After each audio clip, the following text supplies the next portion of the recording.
Hi everybody, welcome to my channel. My name is Russell Littler and I am the author of this new book called The Vagrant Soul. Now, I don't know if you've ever seen a ghost, but I certainly have. And it left me wondering what business they've got being in this world. And what I mean by that is, to see a ghost defies what we currently know about science. So let me tell you a story, and it's a true story, this. In 1970, my father got a contract in North Wales, and it was a timber contract. And he was going to be down there for about 4 years. So what we decided to do was move lock, stock and barrel down to North Wales, the whole family. And so what he did, he got in touch with the company he was going to be working for and asked them to identify a few houses, potential houses that we could rent down there for the 4 years, which is duly what happened. So eventually he looked at 2 or 3 and he settled on this one particular house, which was an old rectory, and it was right next door to a graveyard, and this was in a small village. So we didn't know at the time that the house had lain empty for about 11 years.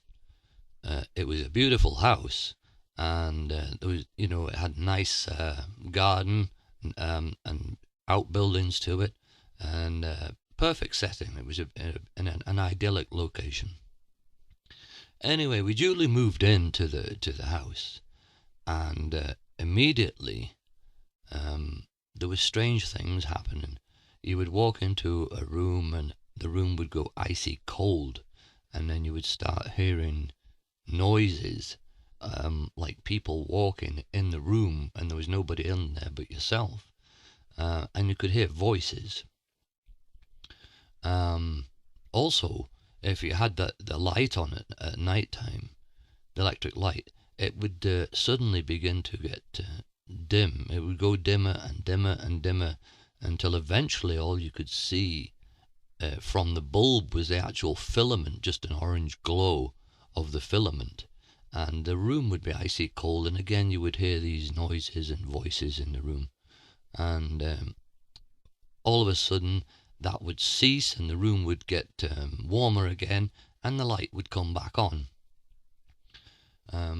I saw many figures walking back and to in the house, and also out in the garden.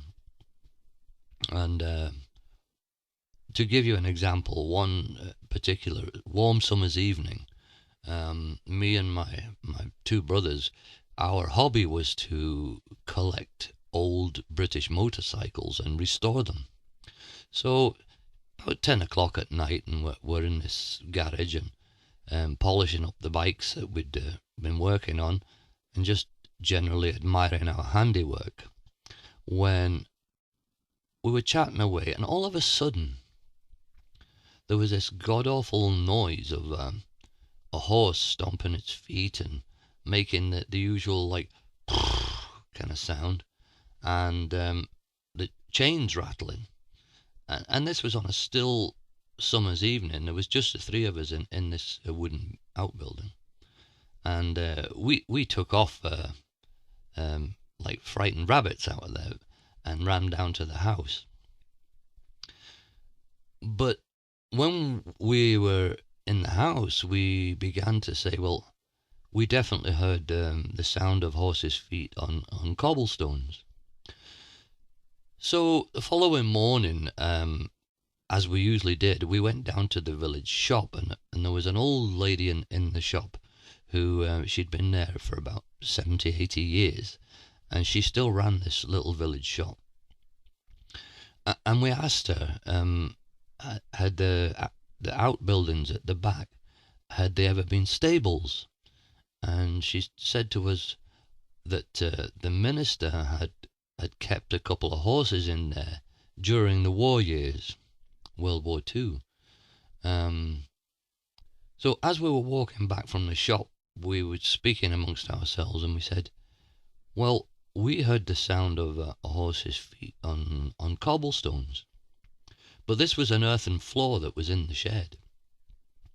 So when we got back, what we did, we took a shovel and decided to dig down inside the shed through the soil.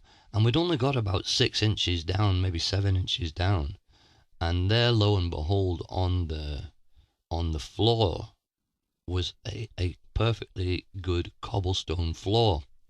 And the only reason that we could think of why they'd covered it over with earth was because in the modern world, a car can't go down a step. So if they wanted to put the car in, they had to have it the same level as the drive.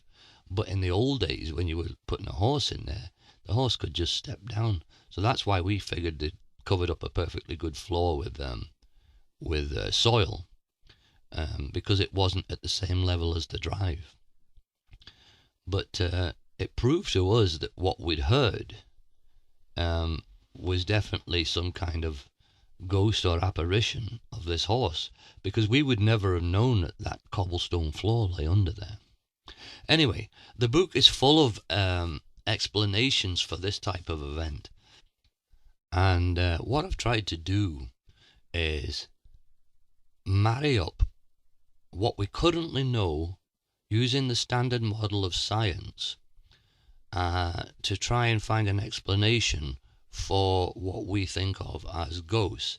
Now, science says that there is no such thing as ghosts, but the more I looked at it, the more I began to realize that there actually should be ghosts.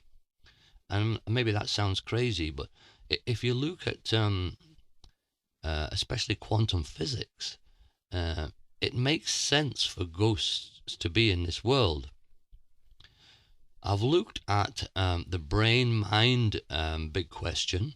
I've looked at the possibilities of human beings producing a soul, and also looked at reincarnation in this book as well. So if you're a paranormal investigator, or you're a psychic medium, or even just somebody that's interested in this whole paranormal thing, then I think you'll find this book very interesting, because it could almost be used as a Bible to predict when and where ghosts might be able to be seen.